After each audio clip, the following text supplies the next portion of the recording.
மாற்கு 12ஆம் அதிகாரம். பின்பு அவர் உவமைகளாய் அவர்களுக்கு சொல்லத் தொடங்கினதாவது: ஒரு மனுஷன் ஒரு திராட்சைத் தோட்டத்தை உண்டாக்கி அதை சுற்றிலும் வேலியடைத்து இரசத் தொட்டியை உண்டு பண்ணி கோபுரத்தையும் கட்டி தோட்டக்காரருக்கு அதை குத்தகையாக விட்டு புரதேசத்துக்கு போயிருந்தான். தோட்டக்காரிடத்தில் திராட்சைத் தோட்டத்து கனிகளில் தன் பாகத்தை வாங்கி கொண்டு வரும்படி பருவ காலத்திலே அவர்களிடத்தில் ஒரு ஊழியக்காரனை அனுப்பினான். அவர்கள் அவனை பிடித்து அடித்து வெறுமையாய் அனுப்பிவிட்டார்கள். பின்பு வேறொரு ஊழியக்காரனை அவர்களிடத்தில் அனுப்பினான். அவர்கள் அவன் மேல் கல்லெறிந்து தலையிலே காயப்படுத்தி அவமானப்படுத்தி அனுப்பிவிட்டார்கள். மறுபடியும் வேறொருவனை அனுப்பினான். அவனை அவர்கள் கொலை செய்தார்கள். வேறு அநேகரையும் அனுப்பினான். அவர்களில் சிலரை அடித்து சிலரை கொண்டு போட்டார்கள். அவனுக்கு பிரியமான ஒரே குமாரன் இருந்தான். என் குமாரனுக்கு அஞ்சுவார்கள் என்று சொல்லி அவனையும் கடைசியிலே அவர்களிடத்தில் அனுப்பினான். தோட்டக்காரரோ, இவன் சுதந்திரவாளி, இவனை கொலை செய்வோம், வாருங்கள், அப்பொழுது சுதந்திரம் நம்முடையதாகும் என்று ஒருவரோடொருவர் சொல்லிக்கொண்டு அவனை பிடித்து கொலை செய்து திராட்சைத் தோட்டத்துக்கு புறம்பே போட்டுவிட்டார்கள். அப்படி இருக்க திராட்சைத் தோட்டத்துக்கு எஜமான் என்ன செய்வான்? அவன் வந்து அந்த தோட்டக்காரரை சங்கரித்து திராட்சைத் தோட்டத்தை மற்றவர்களுக்கு ஒப்பு கொடுப்பான் அல்லவா?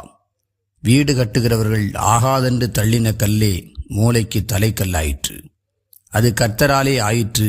அது நம்முடைய கண்களுக்கு ஆச்சரியமாய் இருக்கிறது என்று எழுதியிருக்கிற வாக்கியத்தை நீங்கள் வாசிக்கவில்லையா என்றார். இந்த உவமையை தங்களை குறித்து சொன்னார் என்று அவர்கள் அறிந்து அவரை பிடிக்க வகை தேடினார்கள். ஆனாலும் ஜனத்துக்கு பயந்து அவரை விட்டு போய்விட்டார்கள். அவர்கள் பேச்சிலே அவரை அகப்படுத்தும்படிக்கு பரிசேயரில் ஏரோதியரிலும் சிலரை அவரிடத்தில் அனுப்பினார்கள். அவர்கள் வந்து, போதகரே, நீர் சத்தியமுள்ளவர் என்றும் எவனை குறித்தும் உமக்கு கவலை இல்லை என்றும் அறிந்திருக்கிறோம். நீர் முகதாட்சண்யம் இல்லாதவராய் தேவனுடைய மார்க்கத்தை சத்தியமாய் போதிக்கிறீர். ராயனுக்கு வரி கொடுக்கிறது நியாயமோ அல்லவோ? நாம் கொடுக்கலாமோ கொடுக்கக்கூடாதோ என்று கேட்டார்கள். அவருடைய மாயத்தை அவர் அறிந்து, நீங்கள் என்னை ஏன் சோதிக்கிறீர்கள்? நான் பார்க்கும்படிக்கு ஒரு பணத்தை என்னிடத்தில் கொண்டு வாருங்கள் என்றார்.